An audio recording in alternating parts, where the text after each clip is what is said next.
નંબરના લેક્ચરમાં આજે આપણે થિયરીની આગળ ચર્ચા કરીશું। હવે ખાસ સમજો, હમણાં 3-4 દિવસ તહેવારોની મજા આવી છે, બરાબર? તો આ તહેવારોની ઘરે ભલે મજા કરો, પણ સાથે સાથે ડેઈલી જે પણ લેક્ચર આવે છે, લગભગ 3 લેક્ચર આવતા હશે ડેઈલી, કેમેસ્ટ્રી, ફિઝિક્સ અને બાયોલોજી। તો એ 3 લેક્ચર જોઈ એને લગતું મટીરીયલ ચોપડામાં લખી અને પછી તહેવારની મજા કરશો, બરાબર? પણ ડેઈલીના વિડીયો ડેઈલી જોઈ લેજો, જેથી શું થાય, 3-4 દિવસ કદાચ ઘણા વિડીયો જ નહીં જોવે અને પછી જોશે તો બધા જ વિડીયો ભેગા થશે। એટલે લગભગ ડેઈલી તમારી પાસે 1-1 કલાક ગણીએ આપણે, ફિઝિક્સ, કેમેસ્ટ્રી, બાયોલોજી વિડીયો લગભગ મેક્સિમમ 1-1 કલાકના ગણીએ તો લગભગ 3 કલાક થાય। તો 3 કલાક તો સમય કાઢવાનો જ અને એનું લગતું જે પણ મટીરીયલ હોય એ ચોપડામાં લખી દેવાનું, બરાબર? અને એના પછી તહેવારની મજા ઘરે બેઠા માણસો, બરાબર? પાછા બહાર નહીં જવાનું, ક્યાં રહેવાનું? ઘરે જ, ઘરે રહી તહેવારની મજા માણસો, ઠીક છે? ઓકે, તો હવે આ સાથે આપણે લેક્ચરની શરૂઆત કરીએ।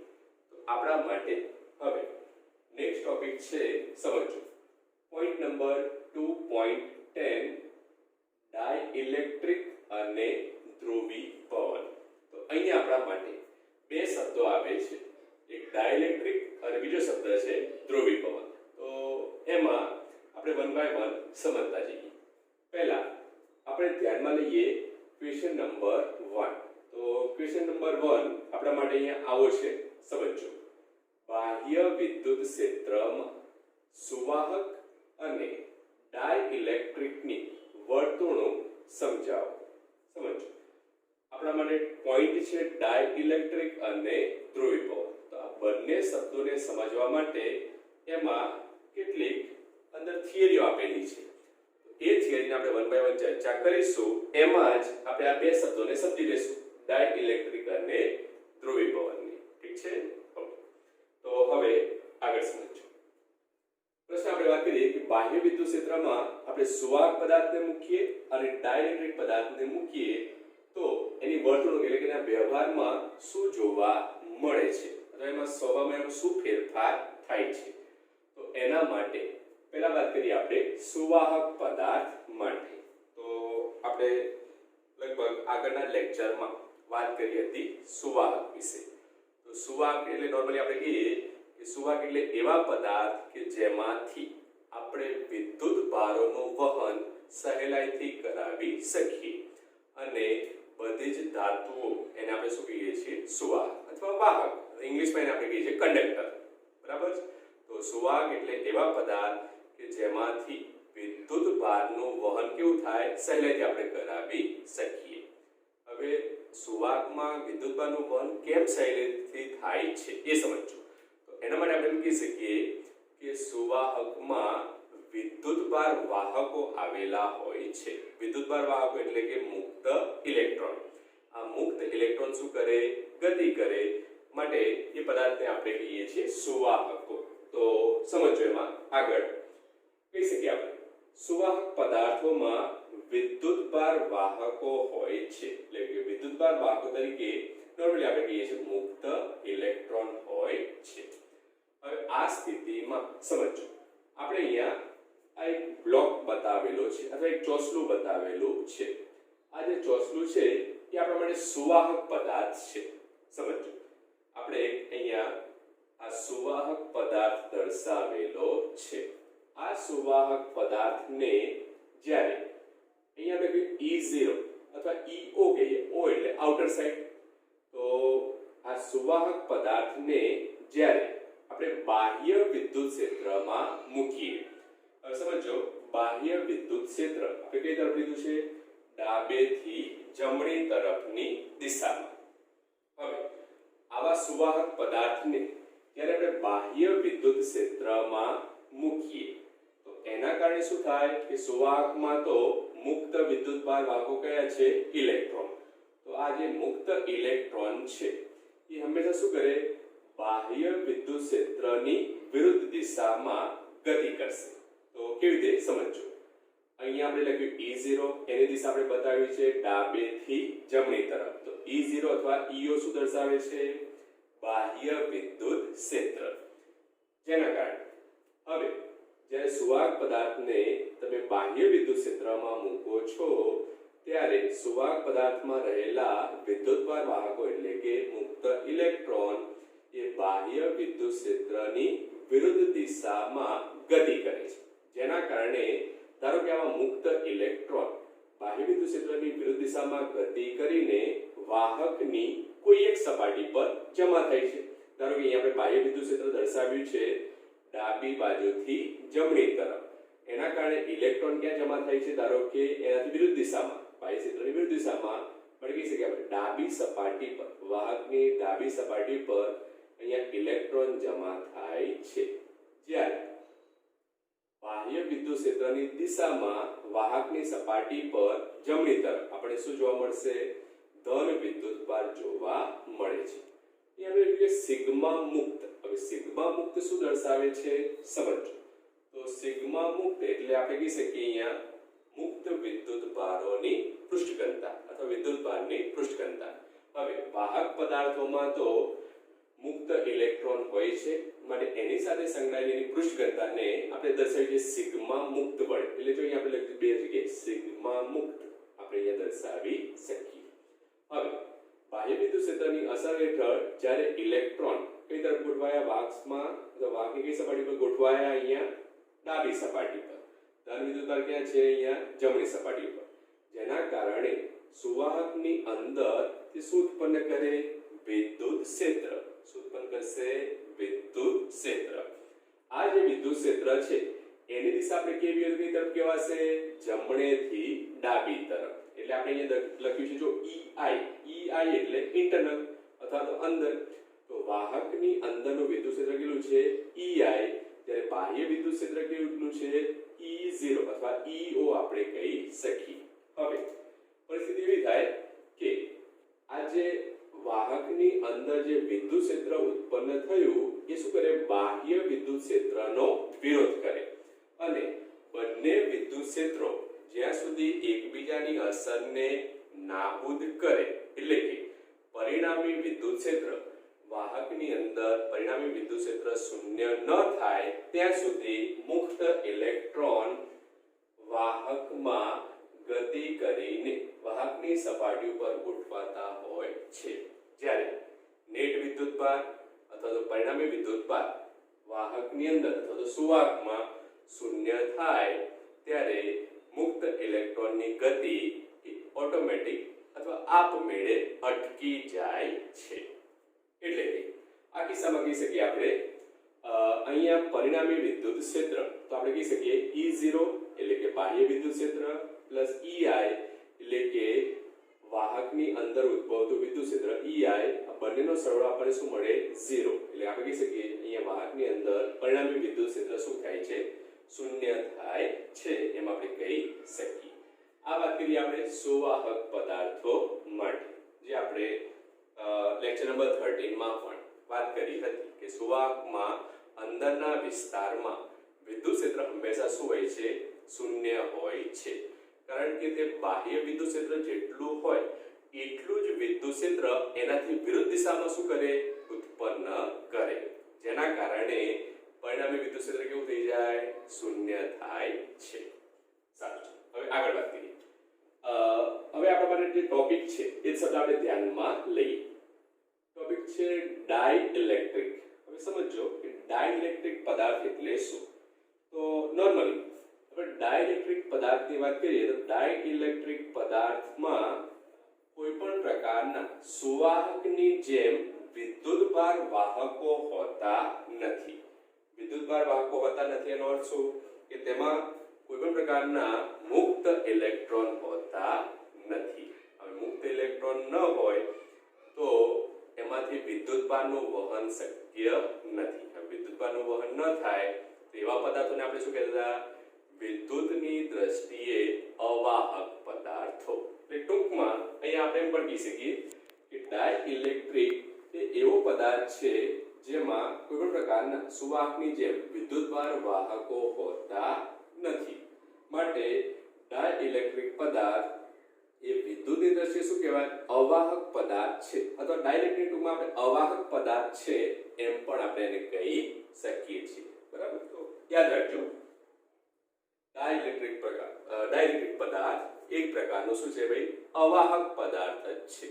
ડાઇલેક્ટ્રિક પદાર્થને આપણે અવાહક પદાર્થ પણ કહી શકીએ, કારણ કે એમાં કોઈ પણ પ્રકારના મુક્ત ઇલેક્ટ્રોન હોતા નથી. જે પણ ઇલેક્ટ્રોન અને ધન વિદ્યુતભાર હોય છે કે બંધિત અવસ્થામાં હોય છે, તો મુક્ત ઇલેક્ટ્રોન ધરાવતા નથી, માટે એમાંથી વિદ્યુતનું વહન શક્ય નથી. હવે આ પરિસ્થિતિમાં ધારો કે આપણે અહીંયા એક ડાઇલેક્ટ્રિક પદાર્થ ધ્યાનમાં લઈએ. આ ડાઇલેક્ટ્રિક પદાર્થને આપણે બાહ્ય વિદ્યુત ક્ષેત્રમાં મૂકીએ. E0 આપણા માટે શું છે? બાહ્ય વિદ્યુત ક્ષેત્ર. તો બાહ્ય વિદ્યુત ક્ષેત્રમાં જ્યારે આવા કોઈ ડાઇલેક્ટ્રિક પદાર્થના ચોસલાને આપણે મૂકીએ તો આ પરિસ્થિતિમાં અહીંયા જો E0 શું દર્શાવે છે? બાહ્ય વિદ્યુત ક્ષેત્ર. હવે સુવાહકમાં આપણે કીધું હતા કે એમાં મુક્ત ઇલેક્ટ્રોન હોય છે, જે બાહ્ય વિદ્યુત ક્ષેત્રની વિરુદ્ધ દિશામાં ગતિ કરીને વાહકની હવે આગળ સમજો. આપણે એવું કીધું કે બાહ્ય વિદ્યુત ક્ષેત્રમાં જ્યારે ડાઇલેક્ટ્રિક પદાર્થ અથવા તો અવાહક પદાર્થને આપણે મૂકીએ છીએ, બાહ્ય વિદ્યુત ક્ષેત્રની દિશા આપણે કીધી ડાબેથી જમણી તરફની દિશામાં. હવે સુવાહક પદાર્થની જેમ ડાઇલેક્ટ્રિક પદાર્થમાં આપણે વાત કરી હમણાં જ કે એમાં કોઈ પણ પ્રકારના મુક્ત ઇલેક્ટ્રોન હોતા નથી, જેના કારણે શું થાય સમજો કે આવા અવાહક પદાર્થમાં અથવા ડાઇલેક્ટ્રિક પદાર્થમાં એની કોઈ સપાટી પર આપણે ધન વિદ્યુતભાર જોવા મળે, જ્યારે એની બીજી કોઈ સપાટી પર આપણે ઋણ વિદ્યુતભાર જોવા મળે. જે ધન અને ઋણ વિદ્યુતભારો કેવા હોય છે? બંધિત અવસ્થામાં રહેલા હોય છે, મુક્ત હોતા નથી. તો આ પરિસ્થિતિમાં અંદરના વિસ્તારમાં આ પ્લસ ચાર્જ અને આ માઇનસ ચાર્જ, એટલે અવાહક પદાર્થ અથવા ડાઇલેક્ટ્રિક પદાર્થમાં એ શું પ્રેરિત કરે? Dipole moment. પ્લસ ચાર્જ છે અને માઇનસ ચાર્જ છે, એટલે કે ડાઇલેક્ટ્રિક પદાર્થમાં ત્યાં ડાયપોલ મોમેન્ટ પ્રેરિત થાય છે, જેના કારણે હવે આવા ડાઇલેક્ટ્રિક પદાર્થના અણુઓ માટે આપણે કહી શકીએ કે ડાઇલેક્ટ્રિક પદાર્થમાં અંદરના વિસ્તારમાં પ્રેરિત થતું વિદ્યુત ક્ષેત્ર કઈ દિશામાં છે? બાહ્ય વિદ્યુત ક્ષેત્રની વિરુદ્ધ દિશામાં. માટે જો અહીંયા આપણે લખીએ EI, તો EI શું છે? ડાઇલેક્ટ્રિક પદાર્થમાં ડાયપોલ મોમેન્ટના કારણે અંદરના વિસ્તારમાં પ્રેરિત થતું વિદ્યુત ક્ષેત્ર, જેને આપણે EI વડે દર્શાવીએ છીએ. હવે સમજો કે અંદર જે આ પ્રેરિત થતું વિદ્યુત ક્ષેત્ર છે એ શું કરે? બાહ્ય વિદ્યુત ક્ષેત્રની વિરુદ્ધ કરે. એટલે બાહ્ય વિદ્યુત ક્ષેત્રના જે પ્રમાણ છે અથવા જેનું પ્રબળ જેટલું હોય એના મૂલ્યમાં શું કરે છે? ઘટાડો કરે છે. એનો વિરોધ કરે છે, પણ સંપૂર્ણપણે વિરોધ કરતું નથી. એટલે શું કરે? બાહ્ય વિદ્યુત ક્ષેત્રના મૂલ્યમાં તીવ્રતામાં શું કરે છે? ઘટાડો કરે છે. એ જ દર્શાવવા માટે સમજો, જો સુવાહક પદાર્થમાં E0 અને EI બંને માટે આપણે એરો કેવા દર્શાવ્યા? સમાન. પણ તો અહીંયા સમજો, દરેક વસ્તુનો કોઈ મીનિંગ છે. અહીંયા E0 શું છે? બાહ્ય વિદ્યુત ક્ષેત્ર. EI શું છે? અવાહક પદાર્થ અથવા ડાઇલેક્ટ્રિકમાં ઉદ્ભવતું વિદ્યુત ક્ષેત્ર. તો આનું મૂલ્ય પ્રમાણમાં કેવું હોય છે? ઓછું હોય છે, જે બાહ્ય વિદ્યુત ક્ષેત્રનો વિરોધ કરે છે. એટલે બાહ્ય વિદ્યુત ક્ષેત્રના મૂલ્યમાં શું કરે છે? ઘટાડો કરે છે. એટલે એનું મૂલ્ય બાહ્ય વિદ્યુત ક્ષેત્રની અસરની સાપેક્ષમાં કેવું હોય છે? ઓછું. માટે આપણે EI ને જો એરોની સાઈઝ જુઓ, લંબાઈ જુઓ, તો પ્રમાણમાં કેવી છે? નાની. એટલે એનો વિરોધ કરે છે. હવે આ પરિસ્થિતિમાં તમે જો નેટ અથવા પરિણામી વિદ્યુત ક્ષેત્ર શોધો તો એનું મૂલ્ય શૂન્ય થતું નથી, કારણ કે આનો વિરોધ બાહ્ય વિદ્યુત ક્ષેત્રનો વિરોધ કરે છે ડાઇલેક્ટ્રિકમાં ઉદ્ભવતું વિદ્યુત ક્ષેત્ર, પરંતુ સંપૂર્ણપણે એનો નાશ કરતું નથી અથવા નાબૂદ કરતું નથી. આ પરિસ્થિતિમાં પણ ડાઇલેક્ટ્રિક પદાર્થમાં બાહ્ય વિદ્યુત ક્ષેત્ર જોવા મળે છે, પણ એની અસર પહેલા કરતા કેવી હોય છે? ઓછી હોય છે.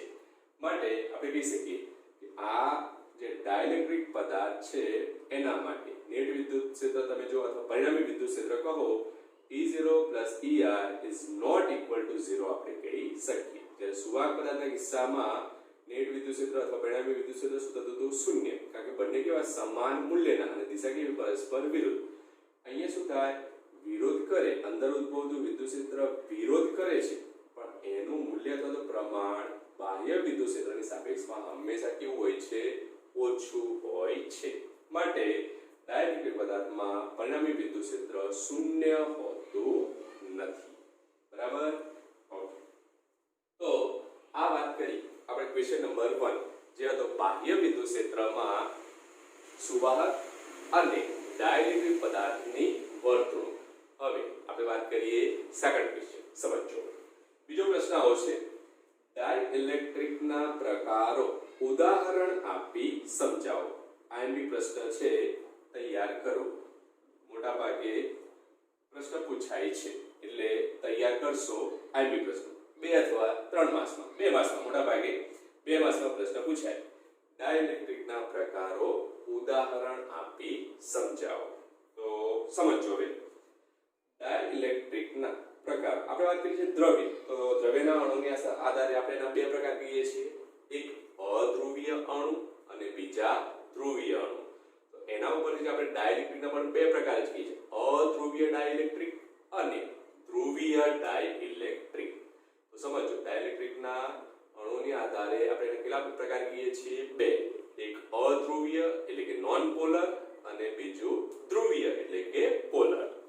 તો સમજો હવે પહેલા વાત કરીએ આપણે પહેલો પ્રકાર ધ્યાનમાં લઈએ આપણે અધ્રુવીય અણુ. હવે આપણે એની વ્યાખ્યાની વાત કરીએ તો સમજો કે જે ડાઇલેક્ટ્રિકના અણુ અધ્રુવીય ડાઇલેક્ટ્રિક એટલે શું તો જે ડાઇલેક્ટ્રિકના અણુઓ કાયમી ડાયપોલ મોમેન્ટ ધરાવતા નથી. જે ડાઇલેક્ટ્રિકના અણુઓ કાયમી ડાયપોલ મોમેન્ટ ધરાવતા નથી એને આપણે કહી શકીએ અધ્રુવીય ડાઇલેક્ટ્રિક. કેવી રીતે સમજો તો નોર્મલી આપણે અધ્રુવીય અણુઓના ઉદાહરણ લઈએ છીએ આપણે hydrogen, oxygen, carbon dioxide, H2O2, CO2 વગેરે. હવે એને સમજવા માટે આપણે આકૃતિ ધ્યાનમાં લઈએ. તો આકૃતિમાં આપણે અહીંયા હાઇડ્રોજનની વાત કરી છે, અહીંયા વાત કરી છે આપણે કાર્બન ડાયોક્સાઇડ.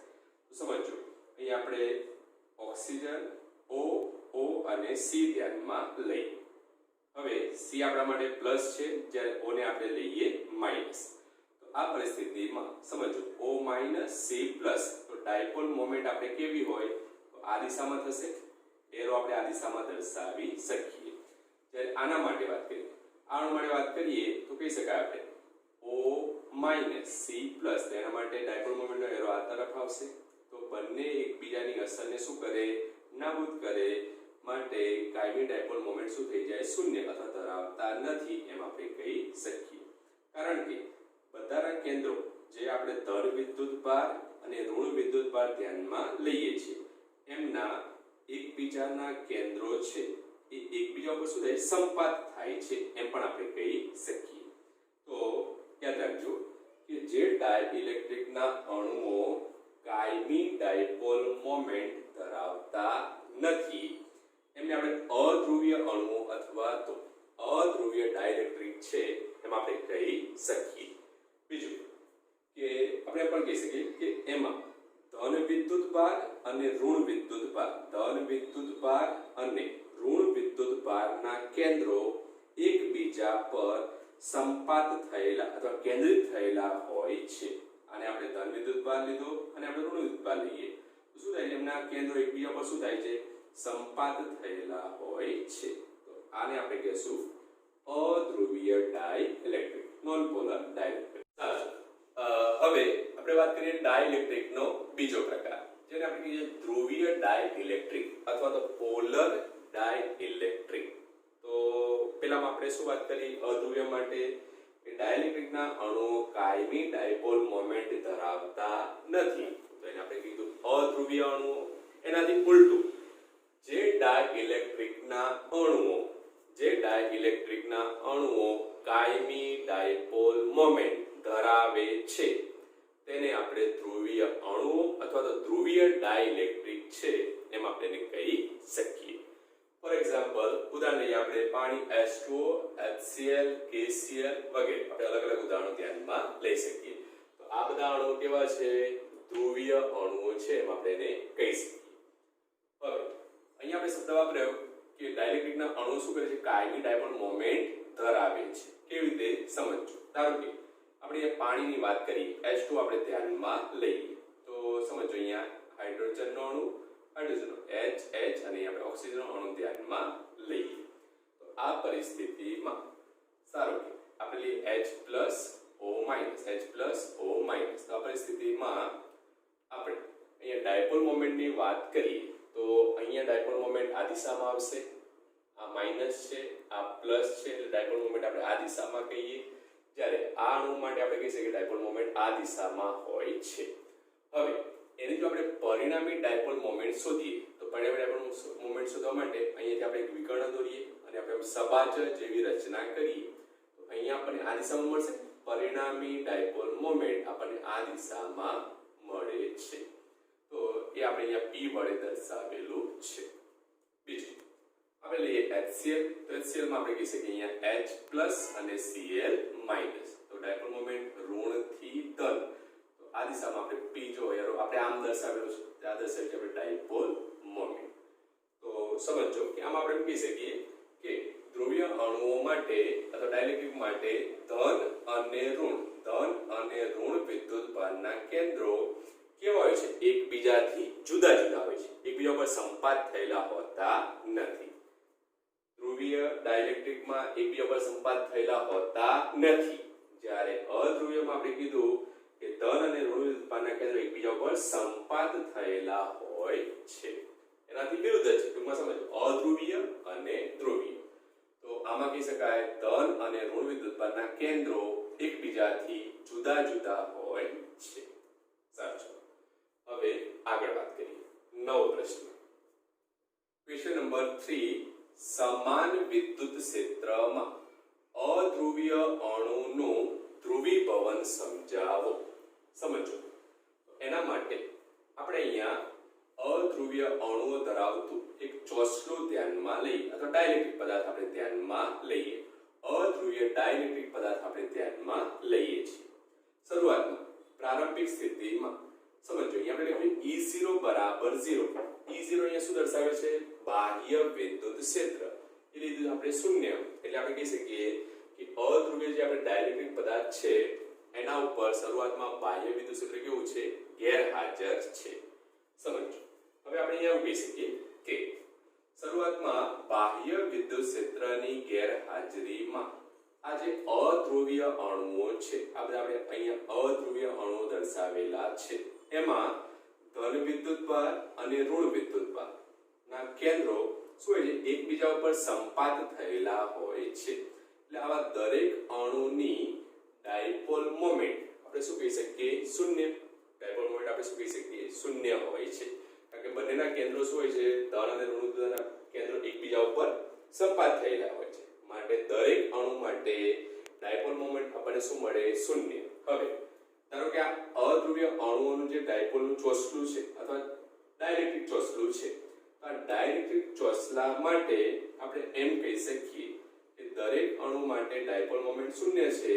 તો આ સમગ્ર ડાઇલેક્ટ્રિકનું જે ચોસલું છે તો એના તંત્રની જો આપણે કુલ ડાયપોલ મોમેન્ટ શોધીએ તો આપણે દરેકની ડાયપોલ મોમેન્ટને શું કરવાનો, બેઝિક સરવાળો. તો સમગ્ર તંત્રની ડાઇલેક્ટ્રિક ચોસલાના તંત્રની બાહ્ય વિદ્યુત ક્ષેત્રની ગેરહાજરીમાં કુલ ડાયપોલ મોમેન્ટ આપણને શું મળે, શૂન્ય મળે છે, કારણ કે બંનેના કેન્દ્રો ધન અને ઋણ એકબીજા પર શું સંપાત થયેલા હોય છે. બીજું હવે અહીંયા આપણે લખીએ, સમજો E0 is not equal to 0. હવે એનો અર્થ શું થાય, તો simple, E0 is equal to 0 બાહ્ય વિદ્યુત ક્ષેત્રની ગેરહાજરીમાં. E0 is not equal to 0 એનો અર્થ હવે આપણે જે અધ્રુવીય અણુનો ડાઇલેક્ટ્રિક પદાર્થ ધ્યાનમાં લીધો છે એને હવે આપણે શેમાં મૂકીએ છીએ, બાહ્ય વિદ્યુત ક્ષેત્રમાં. તો સમજો કે જ્યારે આવા અધ્રુવીય અણુનું જે ડાઇલેક્ટ્રિક ચોસલું છે એને હવે આપણે બાહ્ય વિદ્યુત ક્ષેત્રમાં મૂકીએ તો શું થાય, બાહ્ય વિદ્યુત ક્ષેત્રમાં મૂકતા એમાં જે અધ્રુવીય અણુઓ હતા એમાં એવું થાય કે બાહ્ય વિદ્યુત ક્ષેત્રની વિરુદ્ધ દિશામાં આમાં જે ઇલેક્ટ્રોન છે બાહ્ય વિદ્યુત ક્ષેત્રની વિરુદ્ધ દિશામાં શું કરે ગતિ કરવાનો પ્રયત્ન એટલે આમાં શું થશે અણુમાં માઈનસ છે એ આ તરફ ખેંચવાનો પ્રયત્ન કરશે કારણ કે આપણે ધારીએ છીએ કે બાહ્ય વિદ્યુત ક્ષેત્ર આપણે ડાબેથી જમણી તરફની દિશામાં લઈએ છીએ તો ઋણ વિદ્યુત ભારિત ઇલેક્ટ્રોન બાહ્ય વિદ્યુત ક્ષેત્રની વિરુદ્ધ દિશામાં ગતિ કરે એટલે આ તરફ તે ખેંચાવાનો અથવા ગતિ કરવાનો પ્રયત્ન કરશે તો એના કારણે આ માઈનસ ચાર્જ છે એ આ તરફ ખેંચાશે એનાથી વિરુદ્ધ ધન વિદ્યુત ભાર છે એ બાહ્ય વિદ્યુત ક્ષેત્રની દિશામાં ગોઠવાશે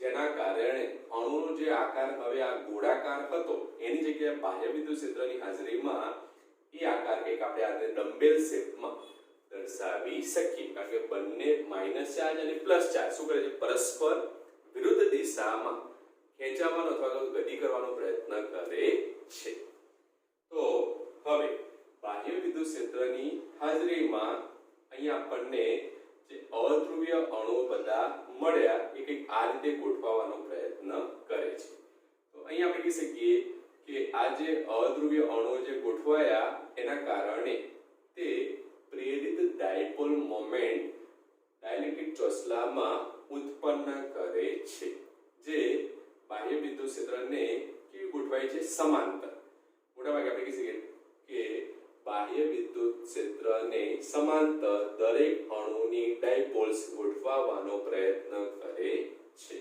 કારણ કે શું થાય કે એના ઉપર ટોર્ક લાગે છે જ્યારે આપણે બાહ્ય વિદ્યુત ક્ષેત્ર લગાડીએ તો એના ઉપર ટોર્કની અસર થાય એટલે દરેક ડાયપોલ બાહ્ય વિદ્યુત ક્ષેત્રને સમાંતર ગોઠવવાનો પ્રયત્ન કરે છે તો આ પરિસ્થિતિમાં આપણે કહી શકીએ કે અધ્રુવીય અણુનો જે આપણે ડાઇલેક્ટ્રિક પદાર્થ ધ્યાનમાં લીધો તો એનું શું થયું ધ્રુવીભવન થયું અથવા ધ્રુવીભૂત થયો એમ આપણે કહી શકીએ ધ્રુવીભવન શબ્દ આપણે પછી આગળ નેક્સ્ટ ટોપિકમાં સમજીએ પણ અહીંયા એટલું સમજો કે હવે આ ડાઇલેક્ટ્રિક ચોસલાનું શું થયું ધ્રુવીભૂત થયો એમ આપણે એને કહી શકીએ હવે એમાં ને એમાં એક બીજો શબ્દ છે સમજો રેખીય સમદિગ્ધર્મી ડાઇલેક્ટ્રિક એટલે શું સમજાવ આ પ્રશ્નમાં એક ટોપિક છે અંદર રેખીય સમદિગ્ધર્મી ડાઇલેક્ટ્રિક હવે પહેલા આપણે શબ્દ સમજીએ સમદિગ્ધર્મી તો લગભગ 11માં ચેપ્ટર 1 માં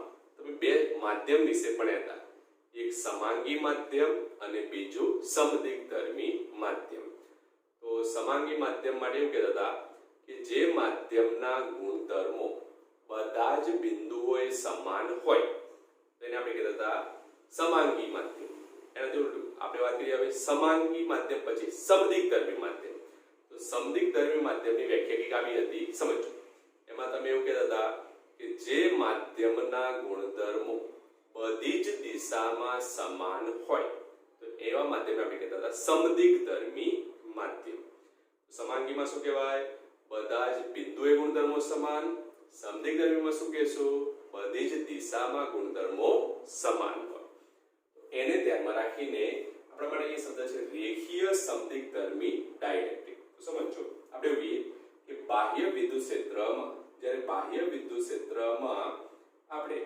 અધ્રુવીય અણુના ડાઇલેક્ટ્રિક પદાર્થને મૂકીએ ત્યારે એમાં પ્રેરિત થતી ડાયપોલ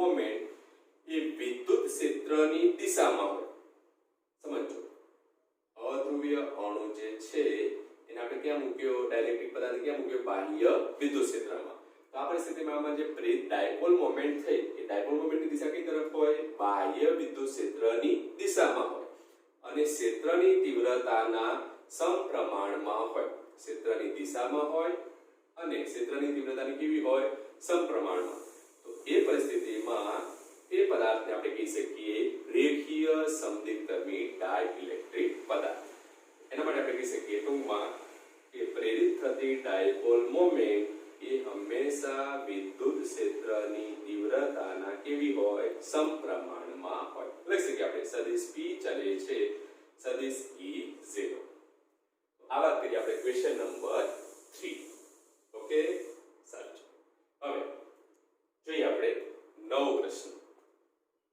ક્વેશ્ચન નંબર 4 માં ટાઇટલ આવું છે સમાન વિદ્યુત ક્ષેત્રમાં ધ્રુવીય અણુનું ધ્રુવીભવન સમજાવો સમજો અહીંયા આપણે શું વાત કરી સમાન વિદ્યુત ક્ષેત્રમાં અધ્રુવીય અણુનું ધ્રુવીભવન. હવે પાછું એના જેવું જ સમાન વિદ્યુત ક્ષેત્રમાં ધ્રુવીય અણુનું ધ્રુવીભવન. બેમાં એક જ શબ્દ ફરક છે અ. બરાબર ને? શબ્દ એક જ ફરક. અધ્રુવીય અણુ જ્યારે આમાં શું કહેશું આપણે? ધ્રુવીય અણુ. એનો આપણે વાત કરવાની છે ધ્રુવીભવનની. એના માટે પણ આપણે ધ્રુવીય અણુઓ ધરાવતો એક ડાઇલેક્ટ્રિક ચોસલું ધ્યાનમાં લઈએ. હવે આપણે આમ વાત કરી કે ધ્રુવીય અણુઓમાં ધન અને ઋણ વિદ્યુતભારના કેન્દ્રો એકબીજાથી કેવા હોય છે? જુદા જુદા હોય છે. પરંતુ આવી જે ડાયપોલ છે એમાં તો શરૂઆતમાં ડાયપોલની વાત કરી, આપણે કીધું કે ડાઇલેક્ટ્રિકના અણુઓ કાયમી ડાયપોલ મોમેન્ટ ધરાવે છે. ડાયપોલ મોમેન્ટ એક ધરાવે છે. ધ્રુવીય અણુની વાત કરીએ ત્યારે કન્ડિશન શરૂઆતમાં લઈએ આપણે E0 બરાબર 0 એટલે કે બાહ્ય વિદ્યુત ક્ષેત્રની ગેરહાજરીમાં. તો કહી શકીએ આપણે બાહ્ય વિદ્યુત ક્ષેત્રની ગેરહાજરીમાં આવી ધ્રુવીય અણુ જે ડાયપોલ છે એ સતત અંદર કેવી અસ્તવ્યસ્ત ગતિ કરે છે. આપણે કીધું કે બાહ્ય વિદ્યુત ક્ષેત્રમાં જ્યારે ધ્રુવીય અણુઓને ગોઠવવામાં આવે અથવા એવા ડાઇલેક્ટ્રિક ચોસલાને ગોઠવવામાં આવે તો એમાં આપણે કીધું કે ધન વિદ્યુતભાર અને ઋણ વિદ્યુતભારના કેન્દ્રો એકબીજા પર સંપાત થયેલા હોતા નથી. જેના કારણે હવે અહીંયા ઉષ્મીય ઊર્જાના કારણે તો ઉષ્મીય દોલન ડાયપોલના અણુઓ જે છે બધા શું કરશે? ઉષ્મીય દોલનો કરશે. એટલે સતત અસ્તવ્યસ્ત ગતિ કરે. તો આ પરિસ્થિતિમાં જેટલા ઉપરની દિશામાં ગતિ કરશે એટલા જ નીચે વિરુદ્ધ દિશામાં ગતિ કરશે. એટલે સતત ગતિ કેવી હોય છે? અસ્તવ્યસ્ત હોય છે. આ પરિસ્થિતિમાં ડાયપોલ માટે આપણે કહી શકીએ કે બાહ્ય વિદ્યુત ક્ષેત્રની ગેરહાજરીમાં ધ્રુવીય અણુઓની કાયમી ડાયપોલ મોમેન્ટ શૂન્ય હોય છે. જે આપણે અહીંયા લખ્યું છે કે બાહ્ય ક્ષેત્રની ગેરહાજરીમાં ધ્રુવીય અણુઓની કાયમી ડાયપોલ મોમેન્ટ શૂન્ય હોય છે. કેમ? કારણ કે સતત દરેક અણુની ડાયપોલ સતત અસ્તવ્યસ્ત ગતિ કરે છે. જેટલી ઉપરની દિશામાં ગતિ કરશે એટલી નીચેની દિશામાં ગતિ કરશે. સતત બધી દિશામાં એની ગતિ કેવી હોય છે? અસ્તવ્યસ્ત હોય છે. પરંતુ જ્યારે આવી ધ્રુવીય અણુ ધરાવતી ડાઇલેક્ટ્રિક ચોસલાને જ્યારે આપણે બાહ્ય વિદ્યુત ક્ષેત્રમાં મૂકીએ તો એના કારણે બાહ્ય વિદ્યુત ક્ષેત્રની હાજરીમાં આ દરેક અણુની જે ડાયપોલ છે એના ઉપર શું લાગે છે? ટોર્ક. જેના કારણે દરેક અણુની ડાયપોલ એ વિદ્યુત ક્ષેત્રને સમાંતર ગોઠવવાનો પ્રયત્ન કરે છે. સમજો કેવી રીતે? ધારો કે આપણે બાહ્ય વિદ્યુત ક્ષેત્ર ડાબેથી જમણી તરફની દિશામાં વિચારીએ તો દરેક અણુની ડાયપોલ આવા વિદ્યુત ક્ષેત્રને શું કરશે? સમાંતર ગોઠવવાનો પ્રયત્ન કરશે. કોને આભારી છે? ટોર્કને આભારી છે. સમજો અહીંયા જો આપણે બધી જ ડાયપોલ બાહ્ય વિદ્યુત ક્ષેત્રને સમાંતર દર્શાવેલી નથી. જો આ બધી સમાંતર છે જ્યારે આને આપણે સમાંતર દર્શાવેલી નથી. પરંતુ શું થાય? મોટા ભાગે આમાં તો અસંખ્ય અણુ રહેલા છે તો બધા જ અણુની ડાયપોલ એ વિદ્યુત ક્ષેત્રને સમાંતર ગોઠવાતી નથી. પણ મોટા ભાગે આદર્શ સ્થિતિમાં આપણે કહી શકીએ મોટા ભાગના અણુની ડાયપોલ એ બાહ્ય વિદ્યુત ક્ષેત્રને સમાંતર ગોઠવાય છે. હવે આ પરિસ્થિતિમાં આપણે કહી શકીએ કે આવા ધ્રુવીય અણુઓ ધરાવતા ડાઇલેક્ટ્રિક પદાર્થ ધ્રુવીભૂત થયો એમ આપણે કહી શકીએ. હવે આવા ધ્રુવીય અણુનું ધ્રુવીભવન થવાની પ્રબળતા એ મોટા ભાગે બે પરિબળો પર આધાર રાખે છે. સમજો કયા કયા? વાત કરીએ આપણે નંબર 1 પરિબળ આપણે નંબર 1 પરિબળ આપણે કહી શકીએ કે ડાયપોલની સ્થિતિ ઊર્જા. બાહ્ય વિદ્યુત ક્ષેત્રમાં ડાયપોલની સ્થિતિ ઊર્જા આપણે આગળ પડી ગયા થિયરી ડાયપોલની સ્થિતિ ઊર્જા. તો ડાયપોલની સ્થિતિ ઊર્જા એ શું કરે? તો ડાયપોલની સ્થિતિ ઊર્જા એ બાહ્ય વિદ્યુત ક્ષેત્રમાં મૂકેલા ડાયપોલને એ બાહ્ય વિદ્યુત ક્ષેત્રને સમાંતર ગોઠવવાનો પ્રયત્ન કરે. ડાયપોલની સ્થિતિ ઊર્જા એ બાહ્ય વિદ્યુત ક્ષેત્રમાં ડાયપોલને હંમેશા બાહ્ય વિદ્યુત ક્ષેત્રને સમાંતર ગોઠવવાનો પ્રયત્ન કરે છે. બીજું પરિબળ આપણે એમ કહી શકીએ કે બાહ્ય વિદ્યુત ક્ષેત્રમાં જ્યારે ધ્રુવીય અણુનો ડાઇલેક્ટ્રિક ચોસલાને આપણે મૂકીએ ત્યારે એના ઉષ્મીય દોલનો દરેક અણુઓ માટે ઉષ્મીય ઊર્જાના કારણે જે ઉષ્મીય દોલનો થાય એ આ ડાયપોલની ગોઠવણીને અસ્તવ્યસ્ત અથવા તો છિન્ન ભિન્ન કરી નાખે છે. પણ આપણે એટલું કહી શકીએ આદર્શ પરિસ્થિતિમાં કે બાહ્ય વિદ્યુત ક્ષેત્રમાં ડાયપોલની સ્થિતિ ઉર્જા એ શું કરે, ડાયપોલને બાહ્ય વિદ્યુત ક્ષેત્રને સમાંતર ગોઠવવાનો પ્રયત્ન કરે. આદર્શ પરિસ્થિતિ આપણે આ વિચારી શકીએ છીએ. સાચું. હવે નવો પ્રશ્ન, ક્વેશ્ચન નંબર 5 સમજો. ધ્રુવીભૂત થયેલા ડાઇલેક્ટ્રિકના અંદરના ભાગમાં વિદ્યુત ક્ષેત્રમાં થતો ફેરફાર સમજાવો. સમજો. ધ્રુવીભૂત થયેલો અધ્રુવીય ડાઇલેક્ટ્રિક હોય અથવા તો ધ્રુવીય ડાઇલેક્ટ્રિક હોય, બંને કિસ્સામાં તેમાં આપણે ડાયપોલ મોમેન્ટ ઉદ્ભવે છે અથવા પ્રેરિત થાય છે. આ પરિસ્થિતિમાં આપણા માટે અહીંયા શબ્દ છે પોલરાઇઝેશન અથવા ધ્રુવીભવન. ધ્રુવીભવન આપણે એને ગુજરાતીમાં કહીએ છીએ, ઇંગ્લિશમાં કહેવામાં આવે છે પોલરાઇઝેશન. તો અહીંયા આપણે બે શબ્દ સમજ્યા હતા, ધ્રુવીભવન. હવે આપણે એની વ્યાખ્યા આપી. વ્યાખ્યા કઈક આવી છે, સમજો. એકમ કદ દીઠ ડાયપોલ મોમેન્ટ. ધારો એકમ કદ દીઠ ડાયપોલ મોમેન્ટ. હવે આપણે આ રીતે કોઈ ડાઇલેક્ટ્રિક પદાર્થનું ચોસલું ધ્યાનમાં લઈએ. એમાં આપણે કોઈ એકમ કદ ધ્યાનમાં લઈએ, ચોસલામાં કોઈ એકમ કદનું ધ્યાનમાં લઈએ. એકમ કદમાં જે ડાયપોલ મોમેન્ટ એની સાથે સંકળાયેલી છે એને જ આપણે કહીશું ધ્રુવીભવન. તો ધ્રુવીભવનની સિમ્પલ વ્યાખ્યા, એકમ કદ દીઠ અથવા એકમ કદમાં ડાયપોલ મોમેન્ટ એને આપણે કહીશું ધ્રુવીભવન. હવે પોલરાઇઝેશન ની સંજ્ઞા છે સદિશ p. તો સંજ્ઞા આપણે p વડે એને દર્શાવીએ છીએ. હવે આપણે પોલરાઇઝેશન અથવા ધ્રુવીભવનના એકમની વાત કરીએ. તેની વ્યાખ્યા પરથી આપણે સૂત્ર લખી શકીએ, પોલરાઇઝેશન p બરાબર ડાયપોલ મોમેન્ટ ભાગ્યા કદ. એકમ ડાયપોલ મોમેન્ટનો એકમ કુલમ્બ ઇન્ટુ મીટર. હા સમજો, સેન્ટીમીટર નથી, કુલમ્બ ઇન્ટુ મીટર.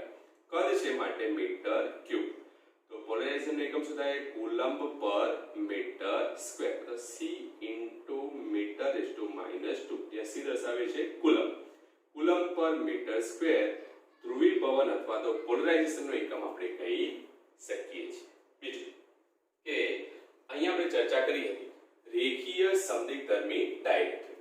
તો રેખીય સમદિગ્ધર્મી ડાઇલેક્ટ્રિક પદાર્થો માટે આપણે એવું કીધું હતું કે ડાયપોલ મોમેન્ટ એ હંમેશા બાહ્ય વિદ્યુત ક્ષેત્રના સમપ્રમાણમાં હોય છે. પણ લખી શકીએ આપણે p ચલે છે E0. p dipole moment E0 છે આપણા માટે બાહ્ય વિદ્યુત ક્ષેત્ર. પણ લખી શકીએ આપણે p બરાબર, હવે જો અહીંયા એક અચળાંક છે જેને આપણે કહીએ ઝાઈ. ઉચ્ચારણ ખાસ સમજો, ઝાઈ અથવા ઘણી જગ્યાએ કાઈ એવું પણ શબ્દ એને માટે વાપરે છે. p બરાબર ઝાઈ ઇન્ટુ E0 સદિશ. તો આ જે ઝાઈ છે એને આપણે કહીએ છીએ ડાઇલેક્ટ્રિક માધ્યમની વિદ્યુત સસેપ્ટિબિલિટી. ઝાઈ આપણા માટે એક લાક્ષણિક અચળાંક છે. એને આપણે શું કહીશું, ડાઇલેક્ટ્રિક માધ્યમની વિદ્યુત સસેપ્ટિબિલિટી. બરાબર છે. ઓકે. હવે આપણે એના એકમની વાત કરીએ. લખવામાં xc જેવું લાગે છે એટલે ઘણા કાકાને xc બોલે, પણ xc નું સાચું ઉચ્ચારણ નથી. શું બોલશો, ઝાઈ. હવે આપણે એના એકમની વાત કરીએ. તો આના પરથી આપણે ઇક્વેશન લખી શકીએ, ઝાઈ બરાબર p upon a0. p નો એકમ આપણે હમણાં જ મેળવ્યો અહીંયા. તો coulomb into metre raise to -2. E0 વિદ્યુત ક્ષેત્ર ન્યૂટન પર કુલમ્બ. એના પરથી આપણે ઝાઈ નો એકમ કહી શકીએ coulomb square newton raise to -1 metre raise to -2. તો આવો જ એકમ તમે એક મેળવ્યો તો આગળ પણ ચેપ્ટર 1 માં એપ્સિલોન 0 શૂન્યાવકાશની પરમિટિવિટી. એ તો શૂન્યાવકાશની પરમિટિવિટી, જ્યારે ઝાઈ શું છે, ડાઇલેક્ટ્રિક માધ્યમની વિદ્યુત પુલો અથવા ઇલેક્ટ્રિક સસેપ્ટિબિલિટી. બરાબર. આપણો જે પ્રશ્ન છે સમજો, ધ્રુવીભૂત થયેલો આપણે ડાઇલેક્ટ્રિક પદાર્થ ધ્યાનમાં લઈએ, એના અંદરના વિસ્તારમાં વિદ્યુત ક્ષેત્રમાં શું ફેરફાર થાય છે એ આપણે સમજાવવાનો છે.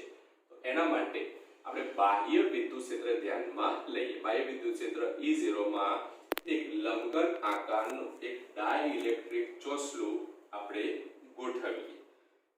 આ પરિસ્થિતિમાં સમજો આપણે શું કીધું, બાહ્ય વિદ્યુત ક્ષેત્રમાં એક ડાઇલેક્ટ્રિક ચોસલાને આપણે ગોઠવીએ છીએ. આ પરિસ્થિતિમાં અહીંયા આપણે માઇનસ પ્લસ આ દરેક અણુની શું દર્શાવેલી છે, ડાયપોલ મોમેન્ટ અથવા ડાયપોલ દર્શાવેલી છે.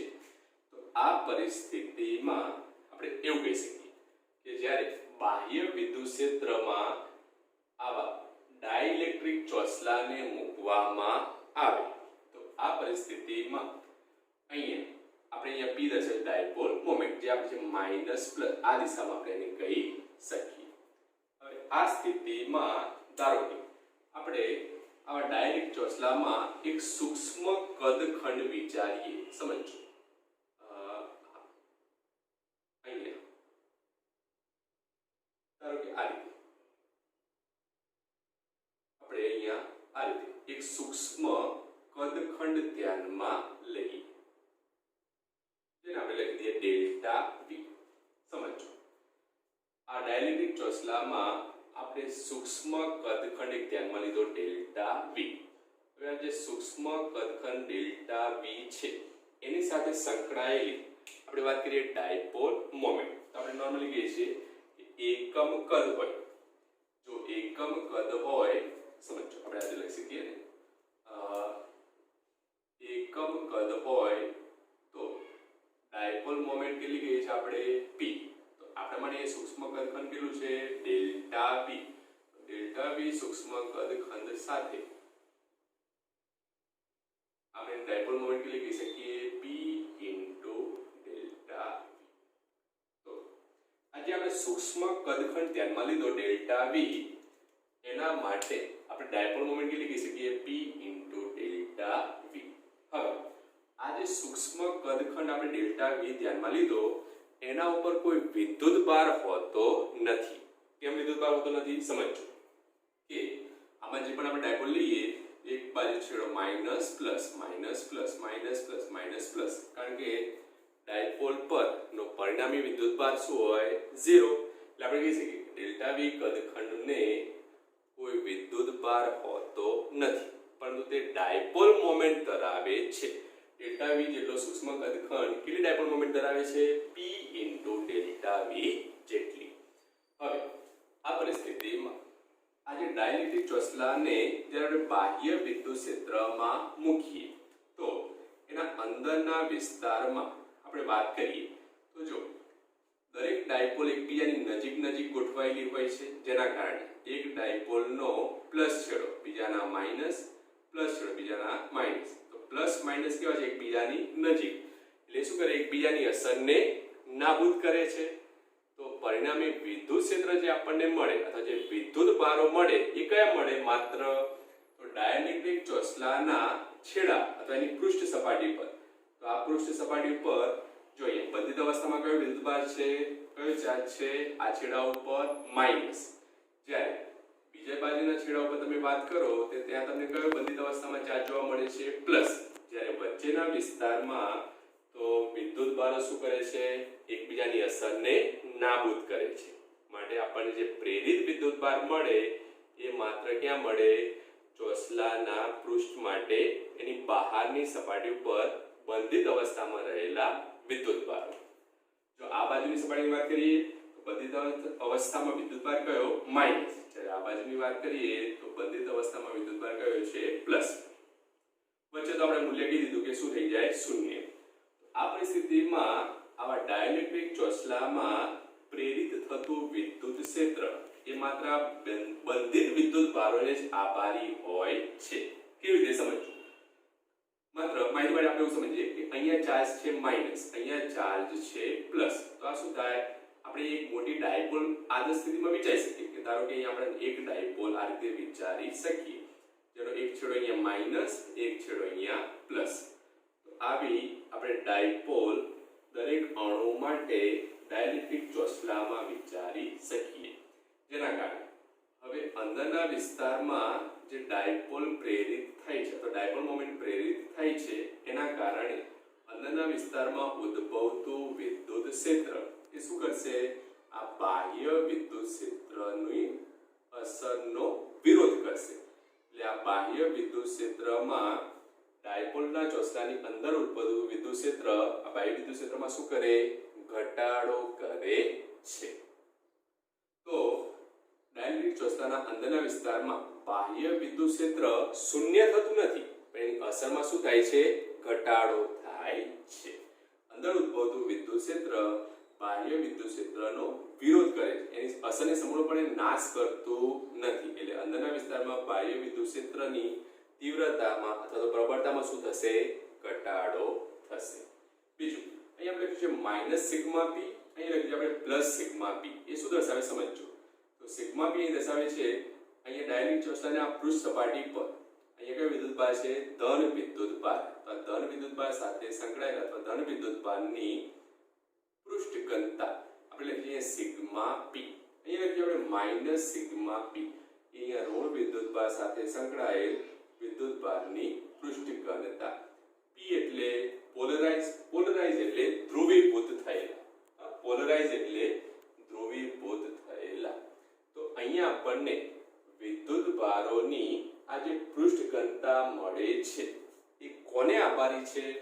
તો ડાયરેક્ટ ચોસલાના પૃષ્ઠ સપાટી પર બંધિત અવસ્થામાં રહેલા વિદ્યુત ભારોને આ પૃષ્ઠ ઘનતા આભારી છે. આ પૃષ્ઠ ઘનતા માઇનસ સિગ્મા પી અને પ્લસ સિગ્મા પી એ કોના કારણે ઉદ્ભવી?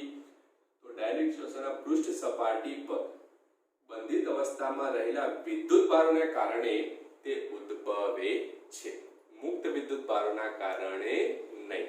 બરાબર છે? સમજો. તો આ વાત કરીએ આપણે ધ્રુવીભૂત થયેલા ડાયલેક્ટ્રિકના અંદરના ભાગમાં વિદ્યુત ક્ષેત્રમાં થતો ફેરફાર. ટૂંકમાં કહી શકીએ કે બાહ્ય વિદ્યુત ક્ષેત્રની હાજરીમાં જ્યારે ડાયલેક્ટ્રિક ચોસલાને મૂકવામાં આવે તો અંદરના વિસ્તારમાં પ્રેરિત થતું વિદ્યુત ક્ષેત્ર એ બાહ્ય વિદ્યુત ક્ષેત્રનો વિરોધ કરે છે. પણ ઉદ્ભવતું વિદ્યુત ક્ષેત્ર આનો વિરોધ કરવાથી બાહ્ય વિદ્યુત ક્ષેત્રનો વિરોધ કરે એટલે એના મૂલ્યમાં ઘટાડો કરે છે, સંપૂર્ણપણે નાશ કરતું નથી. તો બાહ્ય વિદ્યુત ક્ષેત્રની તીવ્રતા શું થાય? ઘટે છે એમ આપણે કહી શકીએ. બરાબર? ઓકે. હવે આનો સ્ક્રીનશોટ લઈ લેશો. બીજું કે પીડીએફ ફાઇલ તમને ડાઉનલોડ વિભાગમાં મળી જશે. તો તહેવારોની મજા પણ માણો અને સાથે સાથે અભ્યાસ સ્ટડી પણ ચાલુ રાખશો. ઓકે.